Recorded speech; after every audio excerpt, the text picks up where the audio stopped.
Look, NSFAS has been implicated in a lot of corruption, especially in collaboration with landlords and student accommodation providers in the private sector. So you'll have a landlord submitting that they are housing this many students, and that is not the case. Yeah. You'll have and they'll collaborate that with NSFAS as well.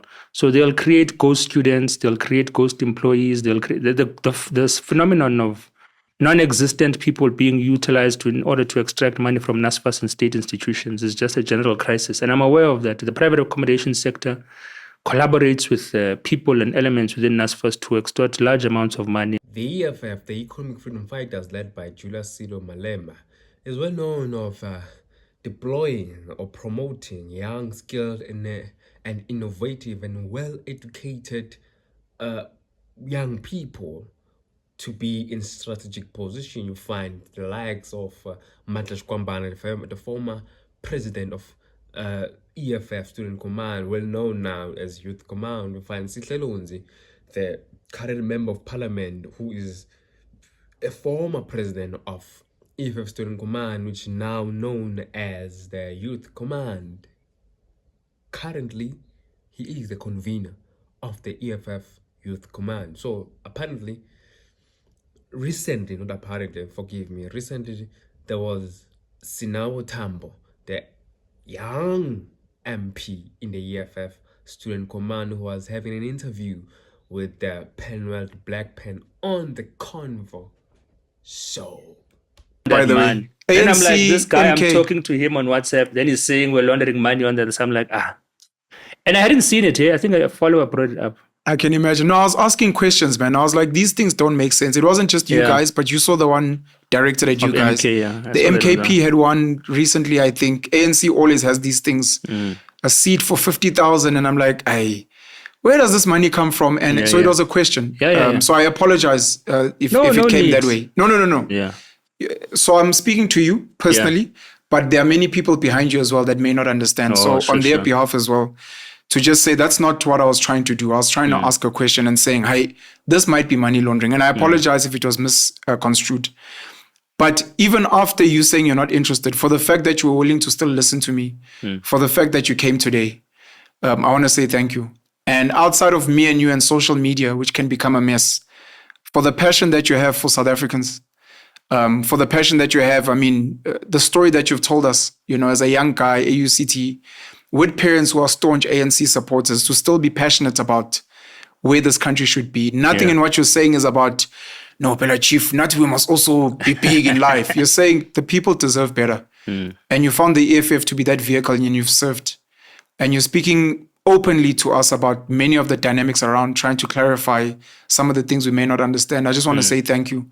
And I wish yourself, the EFF, nothing but the best, especially as we go into the... You can't exclude people whose experiences in society, even this criminal I'm talking about, can be rehabilitated, reformed, and become a positive influence. I don't think Gayton is that, but there are many people who are that in South African society, who can impart necessary knowledge that is not acquired in the corridors of... Sinawo Tambo is a former UCT student and is also well known on fighting for the black majority. He was well known on the Road Must Fall term or time. Let me just put it like that for the lack of a better word, by the way. So he then alluded in the Convo show with Pen the Black Pen. He said he has passion for fighting for the black people because black people are hated everywhere. By the way, if slavery or colonization didn't happen, this couldn't be happening. There wouldn't be an activism in South Africa. And Sinawo Tambo also believes in dissolving the EFFSC to the Youth Command because of major and prominent reasons on why it should be dissolved. He believes that the university the universities or students must work hand in hand with communities, which is there also in the EFF Youth Command or EFF Economic Freedom Fighters. What is this, man? Why am I losing English? 7 cardinal pillars. Yes, 7 cardinal pillars. And he also alluded that MKP is not a progressive party. He then alluded on the reasons why he believes that Jacob Zuma is here to raise monarchy. He believes that the king of Bapedis must have its power to the system. The king of the Zulus and the king of the Xhosas must have. Actually, in South Africa, it must be driven by tribes, of which also President Zuma, in our time, alluded that President Zuma always make these promises that Bomang they'll be having strategic positions in the political arena, of which on the latter stage, he then never fulfilled those promises, which we saw the pastors complaining, the archbishops complaining, the MKP promised that position, but on the latter stage, it clopped us, it took us off. In the constitution season, where members of parliament must constitute and be members of parliament and receive their tag, the MKP didn't make it on the first sitting. 58 members and 10 were excluded from parliament, and even way before they even make it to parliament. So we see, so now time we believe that Jacob Zuma is a promise maker, but never fulfills his promises. The ANC received 148 million rand from the commission. The IEC gave the DA, which is the second largest party at the time, 62.7 million rand. And then the Economic Freedom Fighters, which had 44 members in the National Assembly, received 40.9 million rand. Inkatha Freedom Party received 14.6. The Freedom Front Plus at the time received 19.5. The UDM 6.4. The National Freedom Party 6.1. COPE at the time 4.4 million. They put ATM 7.8, 5.2 million to Al Jamaa. So to what you were saying, some of the money that the EFF uses to run is money from the IEC. Yeah. That is given to party. And also, Sinao Tamba that is against the MKP and also Jacob Zuma, because Jacob Zuma is in support with Donald Trump. He's also in support with the king of the Swati kingdom. We don't know the relation that that Jacob Zuma has with the king of the Swati kingdom. We also believe that pregnant girls should be taken to Robben Island in exclusion of whether boys did things or did not do things, without putting any blame to young boys, and also reinstitute the power and control of monarchies over South African political society. The existence of MKP is not beneficial to citizens. EFF, then Sinao Tambo alluded on how the EFF gets its own money and fund during elections. It then alluded that it gets money through constituency fund by IEC and provincial legislatures in parliament, and also based on electoral outcomes. That's how you get also your money or your resources during campaigning season. Determines the amount that you get, such as offices, staff complement, merchandising, and membership fees, and also the other fundraisers or funders of the EFF externally, besides the constituency, the provincial legislatures, the membership fees, which is 10 rand, and also through staff compliments and merchandising in regards to hoodies like live seasons, they have EFF hoodies. I mean, come on, you know what I'm talking about. And also Patrice Motsepe is a funder of EFF, not Boy Johan Rupert. No, they're not the funders of the EFF.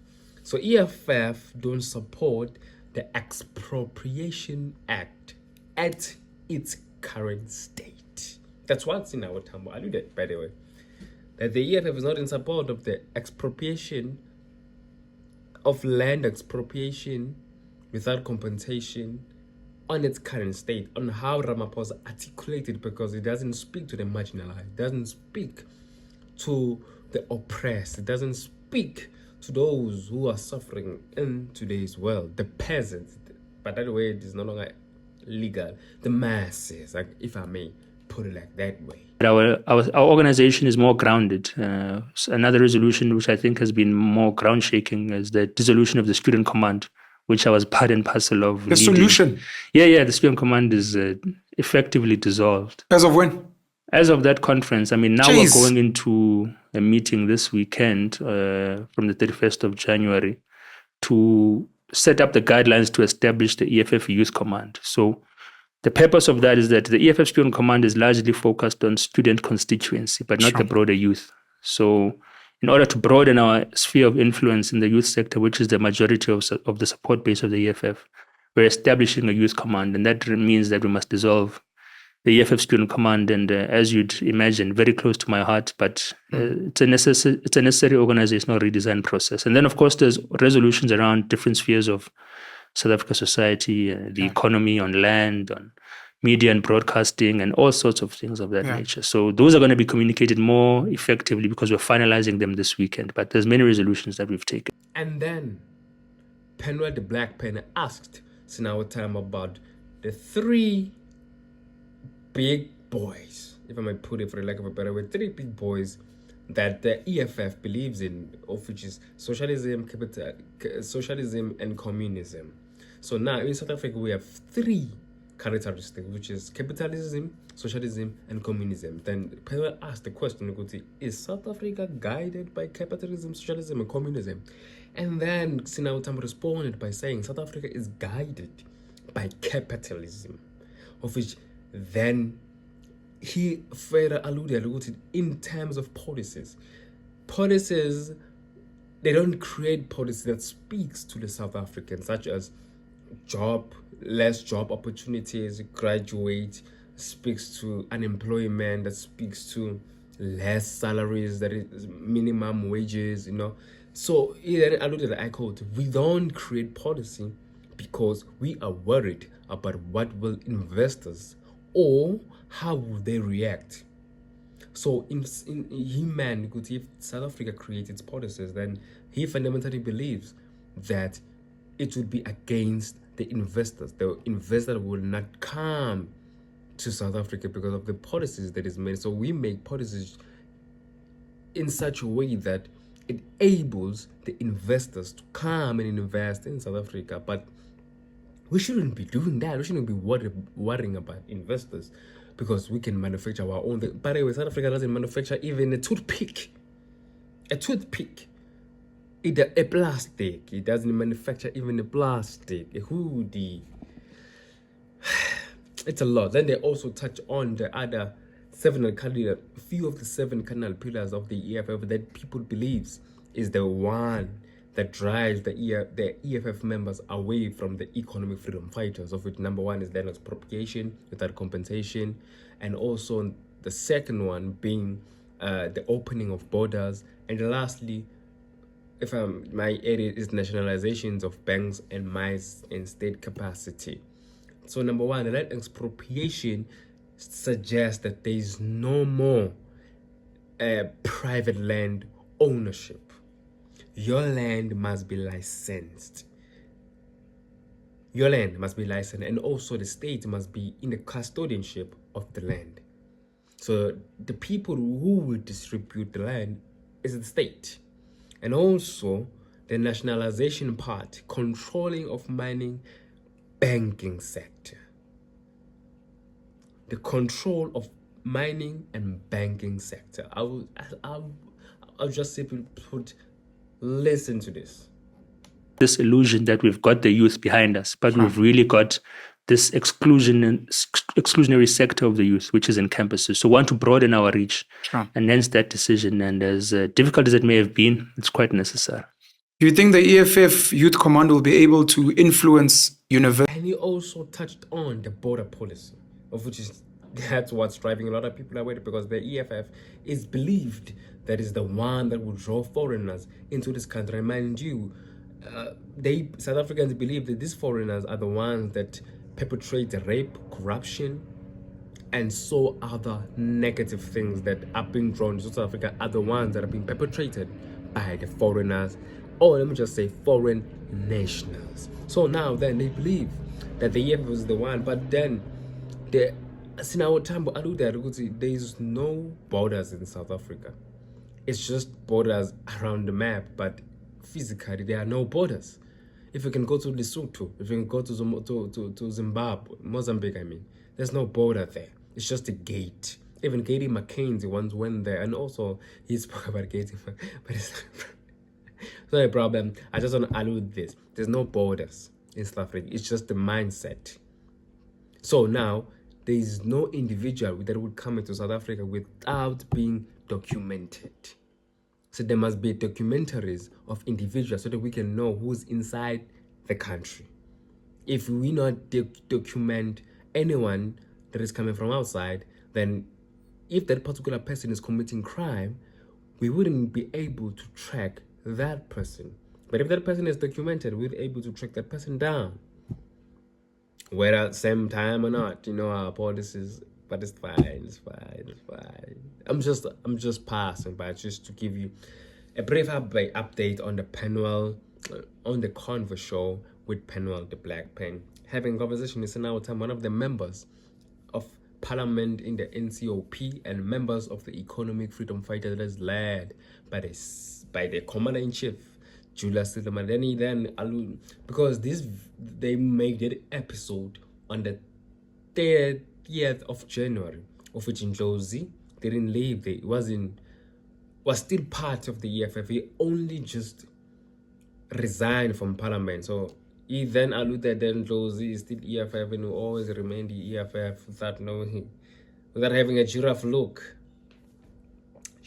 By the way, and he also was so sad about the departure of Advocate Dali Mpofu because he finds it very childish. But I'll just have to leave it there. My name is Lee. What it is and always be. Don't forget to like, comment, and share. Have any relationship with the United States of America, which controls global economies? Like we all trade in the dollar. So they control global economies and they fund the World Health Organization, or fund it now. They fund serious institutions that determine governance and politics in the world. And he is saying that any relationship with them, and if you want foreign aid with them, if you want to trade with them, you must be aligned with the foreign policy directives of the President of the United States and the foreign policy imperatives of the United States of America. Now that's imperialism, because you've got control of the global economic order, and you are saying to us if you want to benefit or participate in that order, you must align to US policy interests. Now that's a form of influencing and undermining our sovereignty. Agreed. Because you want us to align to what you're doing for your country, to benefit your country, if we want to benefit in any form or way from the global economy. Now, we can't support that as a progressive organization. Let's leave that.